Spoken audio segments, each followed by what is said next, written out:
Hi guys, my name is Cassandra. Okay, so before I even get into the story, I want to do an activity with you. So, close your eyes, but I know you're probably not. So just imagine that you're alone with your significant other in your apartment, and you both are doing homework or just talking, and you hear a knock at the door. So you answer it, but then a group of men barges in and they beat up on your significant other and they abduct you.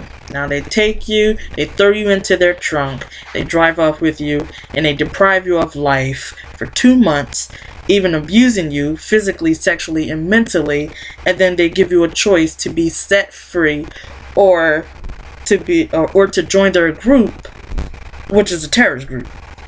So this is the story of Patricia Hearst.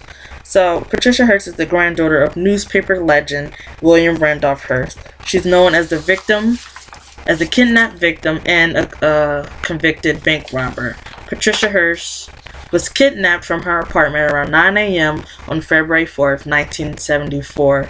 There was a knock at the door. A group of men barged in. They beat up on her fiance, Stephen Reed, and they abducted her. So why abduct her? Well, when you want to get the attention from the public, of course you kidnapped a family member of a well-known rich man.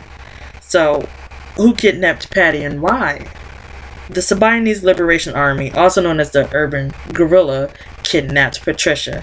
Now, the Sabayanese Liberation Army is a terrorist group that demanded millions of money for the needy in their area, but initially they wanted their SLA member to be free from prison, but that failed, so they stuck with the money donation for food. Now, Patricia's father, Randolph Hearst, he did donate $2 million, but the SLA was not satisfied with that, so they kept Patricia.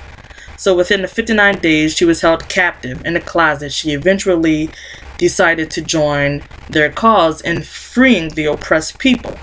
On April 3rd, 1974, she announced on an audio tape that she would join the group and change her name to Tania. So, to test their new recruit 2 weeks later, after her audio tape confession, on April 16th, they robbed a bank, Hernia Bank in San Francisco. Now, when the officials were watching the security cam, they were surprised to see that the kidnapped victim, Patricia Hearst, was one of the bank robbers.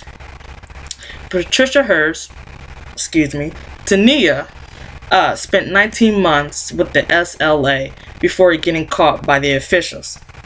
So, here's the trial.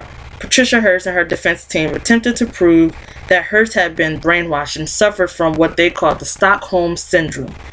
The Stockholm Syndrome sufferers are basically people who have been held captive for so long that they eventually become dependent upon their captors and they sympathize with their captors' cause. So basically, they identify themselves with the aggressors.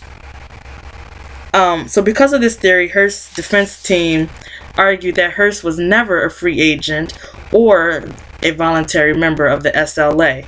Conversely, the government psychiatrist Joel Fort suggested that Hearst's defense team was using the Stockholm's syndrome theory to avoid hard time in prison for Patricia. Joe Ford preached that Hearst was an immoral person who thought rules did not apply to her. He said that she was a radical even before she got kidnapped. Joe Ford offered what he calls a Velcro theory, which he explains that an aimless soul would float around in moral space until they bumped into and stuck to the first random ideology they found. Now, he said that Hearst was an example of this. She's seen the SLA movement, she became infatuated with it, so she therefore joined it.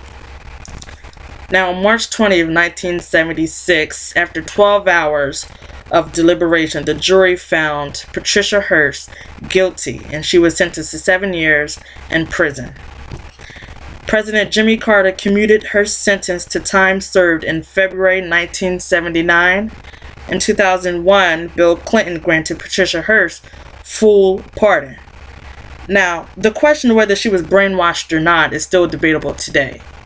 So I want to know from you guys, what do you think? Was she brainwashed or not? Personally, I think that she may have identified herself with the aggressors or the captors to save her life or to even be free.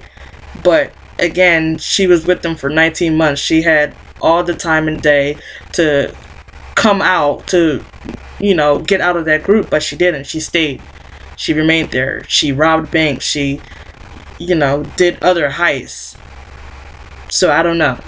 That's just my opinion. I want to know your guys' opinion. So that's it. Thanks.